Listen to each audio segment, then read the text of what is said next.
민법법 전문 변호사 조영주입니다. 예, 오늘은요, 지난 영상에서 제가 설명드렸던 그 필수 업종에 종사하시는 분들을 위한 이제 시민권까지 갈 수 있는 패스를 위한 법 있죠.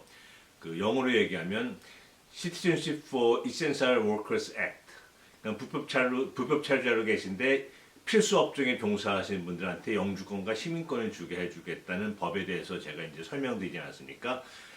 그래서 거기에 대해서 많은 분들이 전화 또 댓글 또 직접 찾아오셔서 문의하신 분들이 많으셨어요. 그래서 제가 아무래도 한 번 더 좀 자세하게 설명을 드리는 것이 좋을 것 같아서 이번 영상을 마련해 봤습니다. 영상을 들어가기 전에 먼저 이제 말씀드릴 거는요. 이 법안은 법으로 확정된 게 아닙니다. 지금 시안에 불과해요. 지난 2월 26일 날 몇몇 민주당 워런 상원 의원이라든지 카스트로 하원 의원 같은 분들이 합동으로 이제 이렇게 법안을 제출한 거죠. 그래서 이제 간단히 말씀드리면 미국에 2021년 1월 1일 이전에 들어오셨고 불법으로 계신 분들 중에서 미국의 이센셜 그러니까 그 필수 업종에 종사하시는 분들한테 영주권과 시민권까지 이제 주자라고 이제 하는 법안인데 아직 이게 하원 상원을 통과하지도 않았습니다. 그렇지만 왜 이게 제 눈에 띄었냐면요. 왜 중요한가 하면요. 최근에 4월 14일로 기억하는데 민주당 의원 한 22명인가요? 그분들이 공개적으로 바이든 대통령한테 편지를 보냈죠. 이 법안을 그냥 통과시키려고 그러지 말고 제가 저번에 말씀드렸던 버젯 레컨실리에이션 프로세스를 위해서 같이 통합해서 그걸 이용해서 통과시키자는 거죠. 즉, 지금 바이든 정부가 야심차게 추진 중인 인프라스트럭처 액트와 결합을 시켜서 통합을 시켜가지고 그걸로 하나의 법안을 만든 다음에 그거를 버젯 레컨실리에이션 프로세스 통해서 통과시키자. 이제 이런 게 촉구하는 그런 법안을 이제 편지를 보낸 거죠. 이제 그래서 그렇게만 된다면 상당히 통과될 가능성이 아주 높습니다. 그렇지만 다시 한 번 말씀드리지만 이제 이게 아직 통과된 것도 아니고 아직 그렇게 되는 것도 아니고 상원 하원에서 아직 심의도 아직 안 들어간 걸로 알고 있어요. 그리고 이게 진행되는 과정에서 내용이 바뀔 수가 있습니다. 또 대체 법안이 나올 수도 있고요. 약간 수정을 해가지고요. 그렇기 때문에 지금 제가 말씀드린 거는 그냥 참조만 해주시고요. 이게 확정된 게 아니니까 그렇다라고 믿으시면 안 됩니다. 바뀔 가능성이 아주 높습니다. 그러니까 참조만 해주시기 부탁드립니다. 예, 먼저 이 법안에 이제 제가 보충 설명해 드릴게요. 이제 크게 세 가지가 있는데요. 첫 번째가 이제 많은 분들이 이제 혼동하시는 게 essential worker 필수 업종에 종사하는 사람 워커는 알겠는데 그렇다면 그 배우자는 아이들은 어떻게 되느냐 이제 이런 질문이 많았습니다. 그러니까 그 사람만을 위한 워커만 위한 건지 가족만을 위한 건지 이 법을 제가 뽑아왔는데 이 법에 의하면 가족까지 다 포함됩니다. 즉 가족 중에 한 분이라도 이센셜 워커의 이센셜 인더스트리에 종사하는 워커라면 그 근로자라면 가족은 다 받을 수 있는 거죠. 여기서 가족이란 거는 이제 배우자하고 미성년자 아이들이죠. 여기서 이민법상 미성년자의 의미는 21살을 의미합니다. 만 21살이에요. 그래서 21살이 넘었으면 이민법상 이게 성인이 되기 때문에 가족과는 별개로 영주권을 받아야죠. 그래서 쉽게 말씀드리면 어떤 A라는 분이 2018년도에 미국에 와서 불법이 됐는데 건설업에 종사하고 있었는데 아이들이 11살이다. 이럴 경우는 15살이다. 이럴 경우는 다까지 해당이 안 되잖아요. 2018년도에 미국에 입국했으니까 이럴 경우 만약 이 법이 통과된다면 그 이센셜 워커와 그 배우자하고 아이들 다 같이 영주권을 받고 이제 시민권까지 길이 열린다는 겁니다. 그래서 가족이 같이 받을 수 있다는 거. 많은 분들이 여기에 대해서 질문하셨어요. 혼자만 받느냐? 그럼 가족은 어떻게 하느냐? 이렇게 말씀하셨는데, 예, 가족과 다 같이 받을 수 있습니다. 자, 두 번째는요. 그럼 그 프로세스가 어떻게 되냐 이거죠. 이사와의 조항 같은 경우는 기억나시는 분도 계시겠습니다만 처음에 일반 영주권하고 취업 영주권하고 똑같이 진행이 됐어요. 현재는 세 단계죠. 그때도 세 단계였습니다. 노동허가서에 신청하고 140을 신청하고 485에 신청해서 영주권을 받았죠. 그러면 이 Essential Worker Act도 과연 그럴 거냐에 대한 질문이 많았는데요. 예, 그걸 제가 이 법안에 아직 통과된 것도 아니고 확정되지 않았지만 이 법안에 의하면 지금 취업 영주권이 세 단계잖아요. 첫 번째, 두 번째 단계 생략하고 맨 마지막 단계만 시청해 줄 수 있다는 거죠. 즉 I-485 신분 변경만 시청해 줄 수 있다는 거죠. 물론 이 내용이 바뀔 수가 있습니다. 그렇지만 이제 안 바뀌고 이대로 확정이 된다면 너무 좋은 거죠. 일단 시간적으로 많이 벌 수가 있습니다. 취업 영주권점 3단계를 하다 보면 첫 단계, 두 단계가 있어야 되고 또 스폰서도 구해와야 되고 뭐 여러 가지 이제 문제점이 있을 수도 있고 또 비용도 많이 들겠죠. 이제 광고 비용부터 140에 들어가는 이민국 수수료도 있고요. 근데 이 법에 의하면 첫 번째, 두 번째, 그러니까 노동허가서가 140단계는 아예 생략을 하고 마지막 단계는 4%만 시청할 수 있게 해준 거죠. 물론 거기에 따라서 이제 벌금도 내야 되고 뭐 세금 낼 거 있으면 세금도 내야 되고 또 이제 이민국 수수료도 내야겠죠. 하지만 4%만 다 같이 들어간다. 이제 가족과 다 같이 들어가는 거죠. 다 같이 들어간다면 시간을 엄청나게 세이브하고 또 비용도 많이 세이브합니다. 왜냐하면 방금 말씀드린 것처럼 광고비도 안 내고 두 번째 이민국 수수료도 안 내기 때문이죠.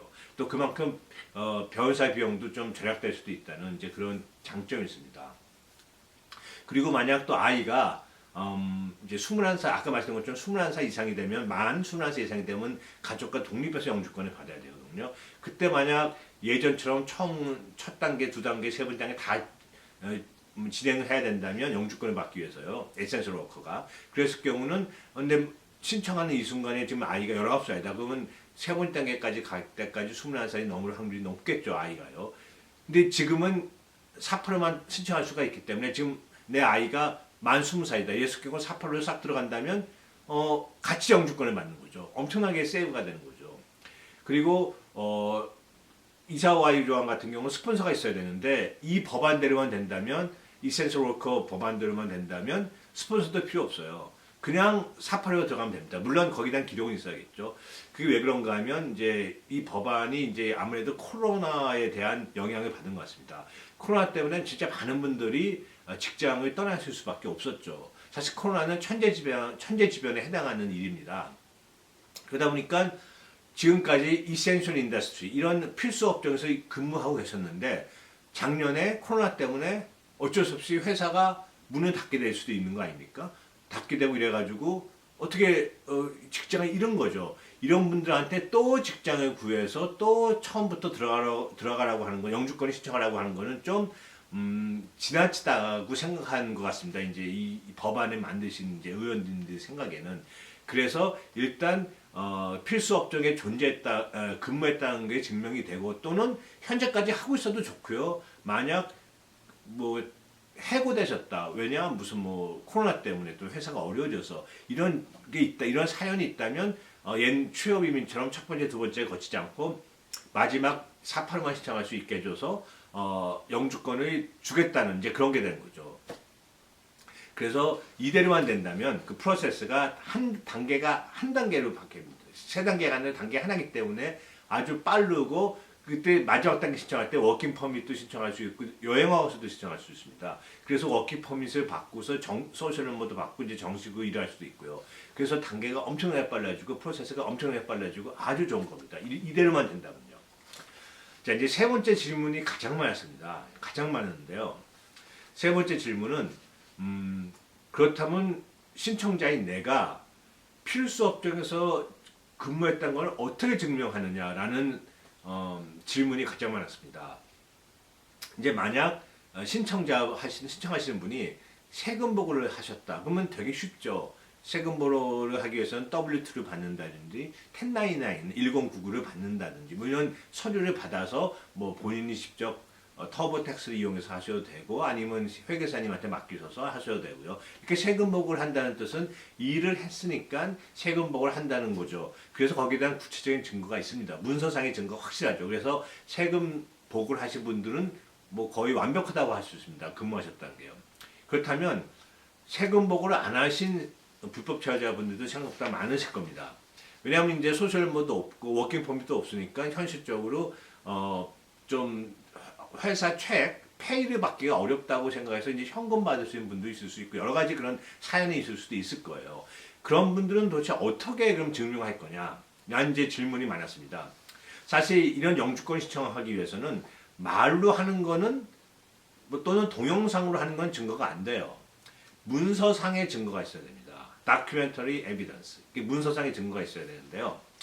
세금 보고 하신 분들은 문서상의 증거가 확실한데 세금 보고 안 하신 분들은 어떻게 하느냐 이거에 대한 거는 현재로서는 정답이 없습니다. 저희가 변호사로서 해드릴 수 있는 말씀은 가능한 한 모든 일했다는 증거를 다 수집하는 거죠. 좋은 예가 있습니다. 좋은 예가 스폰서 회사 사장님이 레터를 써주는 거죠. 이 A란 분은 언제부터 언제까지 이 직종에서 일을 했다라고 이제 써주는 거죠. 그리고 그 사장님께서 내 회사는 이러이러한 성격 갖고 있는 회사다라고 이제 하는 거죠. 이럴 경우는 물론 현재로서는 이민국이 이런 레터를 스폰서 레터를 그러니까 인프로어 레터를 억셉트 할지 안 할지 모릅니다. 그러나 할 가능성이 높겠죠. 현재로서는 확실치가 않습니다. 지난 245I 조항 때도 이제 예를 들어보면요. 항상 245I나 이제 이런 이민법은 법으로 확정이 되면요. 상원 하원 통과해서 대통령이 사인해서 법으로 확정이 된다 하더라도 그 내용이 그 법안이 모든 내용을 다 커버할 수가 없어요.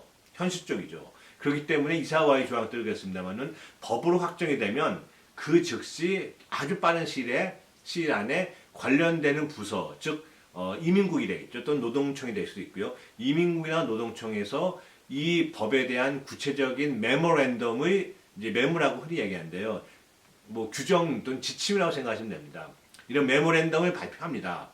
그래서 법에서는 담을 수 없었던 구체적이고 사실적인 내용을 갖다가 정리를 해서 발표를 하는 거죠. 그 메모랜덤에 보면 자세하게 나와 있을 겁니다. 예를 들어서 만약 이게 법으로 통과된다면 이민국에서는 아마 메모랜덤을 해서 필수 업종에서 일하신 분은 이랬다는 기록을 증명하기 위해서는 아마 이러이러한 것이 필요할 거다라고 아마 메모랜덤 안에 분명하게 클리어하게 얘기를 할 겁니다. 왜냐하면 지금까지 과거에도 그래 왔기 때문에요. 그래서 지금으로서는 법으로 통과도 안 됐고 아직 거의 관련된 메모도 안 나왔기 때문에 변호사인 제가 미국 정부를 대표하지도 않기 때문에 현재 이 상태에서 어떤 서류는 된다, 안 된다라고 말씀드릴 수는 없어요. 하지만 지금까지 경험을 봐서는 텍스 보고는 좀 된다고 말씀드릴 수가 있고요. 스폰서의 레터라든지 근데 또 이럴 수가 있지 않습니까? 뭐 스폰서가 오너가 사망할 수도 있는 거죠. 그랬을 경우는 그거 안 되는 거냐? 그랬을 경우는 이제 뭐 관련 보스, 그 부서의 보스가 이제 뭐 매니저가 레터를 써줘도 되겠죠. 이제 그런 레터 같은 경우도 모으시는 게 좋습니다. 그리고 또는 해고를 당했었을 때 해고했다고 해고 레터를 주는 회사도 있어요. 그것도 좋은 증거가 되겠죠. 해고를 했다는 얘기는 근무를 했으니까 해고를 한 거잖아요. 레이오프를 했다는 뜻이니까 뭐 그런 레터도 좋은 게 되겠죠. 그리고 또 혹시 세금 보고는 안 하셨지만 회사에 책을 받으셨다. 이제 어떤 일했다는 증거로서 그 카피도 좋은 예가 되겠죠. 그 밖에 뭐 같이 일한 동료의 무슨 뭐 레터라든지 등등 현재로서는 뭐가 될지 확실히는 제가 100% 맞다고 말씀 못 드리겠습니다만은 그러한 서류들을 다 모으시는 게 중요할 것 같습니다. 그리고 이게 많이 법안으로 통과된다면 금방 메모랜덤이 나오니까 그 메모에 나와 있는 거에 맞춰서 또 준비하시면 될 것 같아요. 그래서 사실 이 세 번째 질문에 대한 질문이 제일 많았습니다. 어떻게 증명하느냐? 텍스 보고는 되게 쉽고요. 나머지는 가능한 한 현재로서는 확실치가 않으니 많은 서류를 모으는 게 중요하다고 생각합니다. 지금 일하시고 계신 분들은 지금이라도 스폰서께 그러니까 인프로이한테 말씀하셔가지고 세금 보고를 위해서 뭐 이렇게 페이첵 받고 W2를 받고 1099를 받고 이렇게 하시는 것도 중요하겠죠.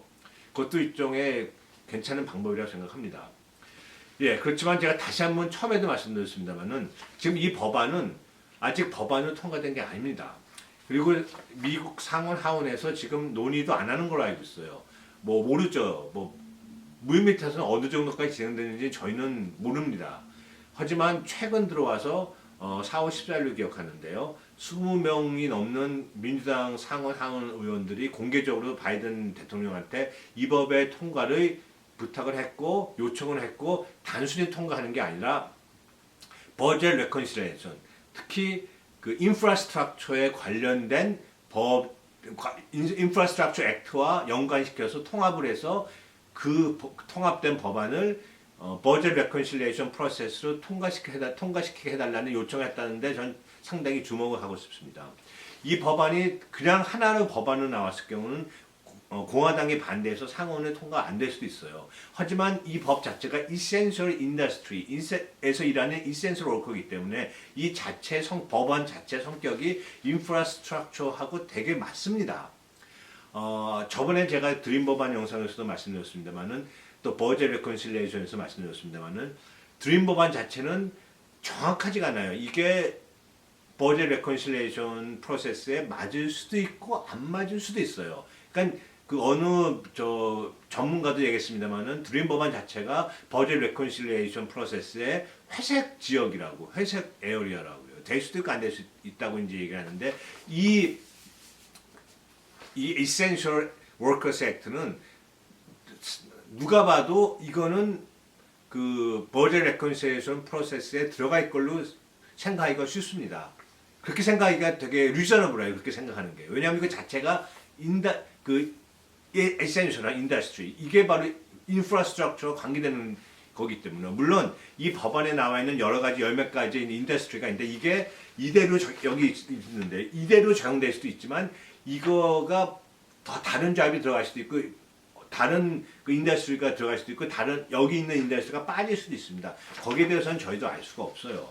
하지만 이렇게 인더스트리, 그러니까 이세서 인더스트리 자체가 그 인프라스트럭처와 되게 밀접하게 연관되어 있기 때문에 이게 만약 바이든 행정부가 인프라스트럭처와 통합을 하기만 한다면 제 생각에는 통과될, 물론 이제 버젯 레컨실리에이션 과정을 거쳐서 통과될 확률이 되게 높다고 생각합니다.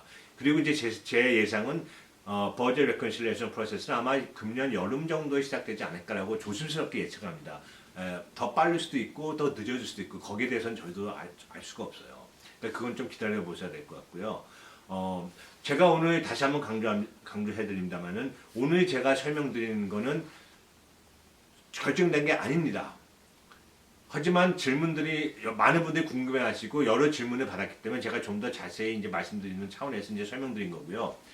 이대로 통과될 수도 있고 다른 조항이 들어갈 수도 있고 있었던 조항에 빠질 수도 있습니다. 그러니까 좀 더 이것만 믿고 그냥 된다고 생각하지 마시고요. 좀 더 지켜보셔야 될 게 중요하고요. 제가 계속 이제 모니터하고 있습니다. 이제 어떤 국회에서 어떤 일이 일어나는지요. 최근에 그 전 부시 대통령이죠. 전 대통령 부시 전 대통령이 CBS인가요? 이제 인터뷰를 하면서 자신이 가장 후회스러웠던 게 재임 기간 중에 이민개혁법을 통과 못 시켰다는 거죠. 그러면서 이민개혁은 일어나야 되고 특히 드림 법안은 통과돼야 되며 그리고 불법 체류자로 계신 분들도 영주권을 주는 것이 옳다고 생각한다. 그런 얘기를 했습니다. 그러면서 자기가 그러니까 본인이 혹시 힘이 있다면 관계되는 상원인 의원이나 하원 의원들한테도 한번 얘기를 해보고 싶다. 이제 그런 얘기도 했습니다. 그리고 사실 이게 또 하나 좋은 게 이 이센셜 워크 자체가 현재로서 500만이라고 생각을 하는데 이게 다카 아이들 21살 넘었을 경우는 다카 아이 대상자하고도 드림 법안 대상자하고도 연관이 되고요. 또 점점 자라고 있는 아이들하고 연관되기 때문에 이게 500만은 넘을 거라는 예상들이 많습니다. 550만 또 600만까지 잡는 어떤 전문가들도 있어요. 그래서 이게 또 통과되게 되면 가족도 다 같이 받기 때문에 진짜 좋은 법안입니다. 그래서 저는 이게 통과되게 진짜 진심으로 바라고요. 근데 어쩌면 이거 개인적인 생각입니다. 어쩌면 드림 법안보다 이 법안이 버젯 레컨실리에이션 프로세스를 통해서 더 빨리 통과될 가능성이 더 높다고 저는 개인적으로 생각합니다. 그래서 제가 계속 주의 깊게 이 진행 상황을 지켜보겠습니다. 그래서 어떤 업데이트가 나오면요, 그즉시 이 자리를 빌어서 그즉시 제가 제일 먼저 여러분들께 말씀드리겠습니다. 계속 지켜봐 주시고요. 조금만 더 기다려 보시면 좋은 소식이 있을 걸로 저는 생각을 합니다. 진짜 그렇게 되길 기원합니다. 오늘 영상 여기까지 하겠습니다. 시청해 주셔서 감사합니다. 안녕히 계십시오.